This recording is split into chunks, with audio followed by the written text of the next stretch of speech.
Anda kembali di Kompas Petang, Saudara. Dalam pengundian nomor urut Pilgub Jatim, Paslon Lulu Nur Hamidah Lukmanul Hakim mendapat nomor urut 1. Khofifah Indar Parawansa Emil Dardak nomor urut 2 dan Tri Risma Harini Zalul Azhar Asumta mendapat nomor urut 3. Dalam sambutannya, Cawagup Jatim nomor urut 1 Lulu Nur Hamidah Lukmanul Hakim bangga atas lahirnya 3 Sri Kandi di Pilgub Jawa Timur. Lulu berharap Jawa Timur akan melahirkan pemimpin untuk Jatim yang lebih makmur. Yang pertama-tama tentu saya bersyukur kehadirat Allah Subhanahu wa taala. Ini sore yang sangat-sangat membanggakan karena Jawa Timur menjadi sebuah provinsi pertama di dunia yang telah bisa dan sanggup melahirkan 3 Sri Kandi sebagai calon gubernur. Mudah-mudahan sebuah keberhasilan Jawa Timur dan masyarakatnya yang bisa melahirkan sebuah calon-calon pemimpin untuk Jawa Timur yang lebih makmur. Sementara itu calon gubernur nomor urut 2 Khofifah Indar Parawansa sempat berpantun saat memberikan sambutan usai pengundian nomor urut. Khofifah yakin nomor urut 2 sebagai isyarat 2 periode. Terus ikhtiar tiada jeda. Berikan aksi dan kerja nyata. Paslon nomor 2, boleh? Paslon nomor 2 siap mengemban amanah. Lanjutkan pembangunan dengan nawa bakti satya. Alhamdulillah, nomor urut 2 melambangkan optimisme dan semangat untuk mewujudkan 2 periode. Cagup Jatim nomor urut 3 Tri Risma Harini berharap agar proses demokrasi di Jawa Timur berlangsung baik, jujur, dan adil tanpa kecurangan serta gangguan. Jika diberi amanah, Risma akan bekerja untuk Jatim yang lebih baik.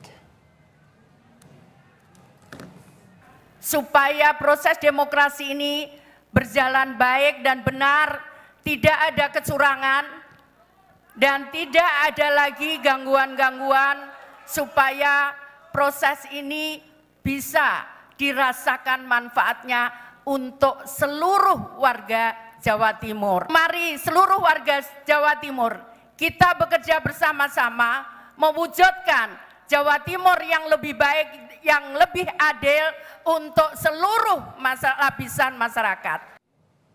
Setelah 3 pasangan calon gubernur wakil gubernur Jawa Timur sudah mengambil nomor urut untuk Pilkada Jatim. Paslon Lulu Nur Hamidah Lukmanul Hakim dapat nomor 1, Khofifah Indar Parawansa dan juga Emil Dardak dapat nomor urut 2, dan Tri Risma Harini Zalul Azhar Asumta dapat nomor urut 3. Bagaimana masing-masing calon ini akan adu gagasan merebut warga Jawa Timur di Pilkada November nanti?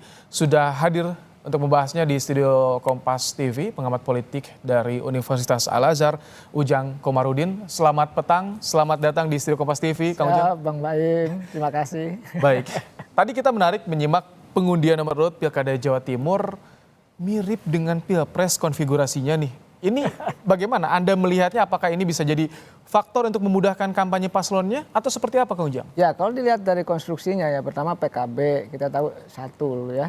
Dipilihnya nomor 1, Caimin juga nomor 1 gitu.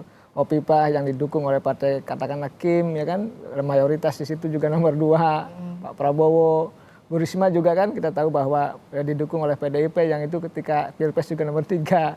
Entah tahu ya apakah ini suatu kebenaran atau kebetulan. Nah, saya melihat bahwa ini menarik, pertama Bang Baim, bahwa di sana adalah ada Sri Kandi yang memang menurut hemat saya harus didorong. Siapapun yang terpilih nanti adalah memang betul-betul tokoh yang peduli terhadap masyarakat Jawa Timur. Kita tahu bahwa Jawa Timur adalah sangat religius, banyak pesantrennya di sana, bahwa pemilihnya kalangan Nahdliyin juga luar biasa besar. Oleh karena itu ini menurut saya tantangan terbesar adalah bagaimana sebenarnya menciptakan kekuatan kesejahteraan di sana. Nah, kita ini kan musuh kita, Bang Baim, adalah kebodohan dan kemiskinan. Jadi kita ini banyak masyarakat kita secara umumnya di Republik ini hampir 50% lebih bahkan kita belum lulus SMP. Oke, nah, itu jadi PR juga tentu calon pemimpin yang akan bertarung di Pilkada. Tapi sebelum membahas soal tadi strategi, soal kampanyenya nih. Oke. Itu akan memudahkan tidak dengan nomor urut yang mirip, yang sama dengan Pilpres, konfigurasi parpol pendukungnya juga? Ya, itu menjadi poin yang sebenarnya tadi undian itu menguntungkan ketiganya. Akan memudahkan bagaimana mereka berkampanye. Ini kampanye sudah mau mulai ini 2 hari lagi ya. Kalau nggak salah tanggal 25 hingga tanggal 23 November nanti. Oleh karena itu saya melihat tadi ya keterikatan nomor urut itu dengan yang Pilpres yang lalu ini menjadi sebuah catatan memudahkan mereka berkampanye. Saya melihat begini, pemilih itu kan diingatkan dengan pikiran bawah sadar mereka. Ketika mereka 01, 02, 03, sekarang nomor 1, nomor 2, nomor 3 juga. Dan itu relatif ya, terkait ya dengan jadi ada Pilpres terasosiasi yang lalu, otomatis gitu kepada Pilpres kemarin. Iya, mereka itu biasanya begini sama. Ketika misalkan dulu Ibu Megawati mengatakan ketika pileg, wah nomor urutnya nggak usah dirubah. Itu kan ingin membangun bawah sadar masyarakat bahwa memilih tidak berubah spanduk, tidak merubah lain-lain. Nah ini sama, kebetulan bahwa yang diundi ya mereka terrelasi ya, terkorelasi dengan tadi nomor urut di Pilpres yang lalu. Oke, nah bicara soal peta kekuatan nih Kang Ujang. Ya. Kalau misalkan ini yang satu DPR, yang satu Mensos, Ya. mantan wali kota Surabaya juga, Ya. yang satu petahana. Bagaimana peta kekuatannya nanti? Ya, saya melihat begini, semua ada plus minusnya. Tetapi kita bangga kepada partai politik yang sudah menghadirkan 3 Sri Kandi yang punya kualitas dan kapasitas. Baik Mbak Lulu, katakanlah dari DPR, lalu Ibu Risma dari Menteri, dan Bu Khofifa yang incumbent, semuanya punya kualitas. Semuanya punya kapabilitas. Dan semuanya menurut saya punya latar belakang pengalaman politik.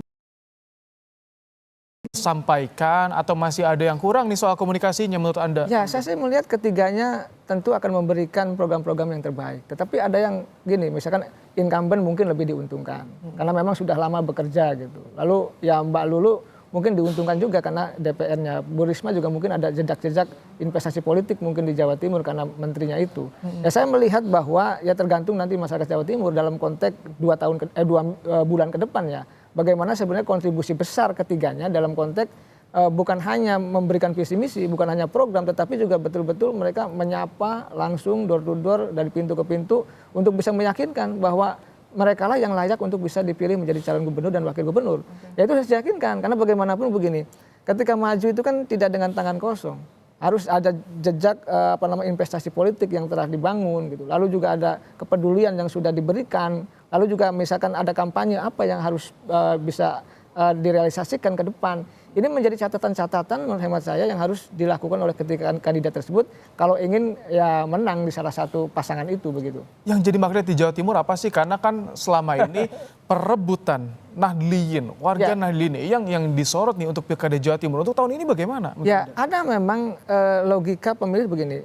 Kalangan Nahdliyin biasanya memang yang tadi yang rasional, dia memilih berdasarkan independensi. Ya ada yang independen memilih ya karena kepentingan pribadi memilih.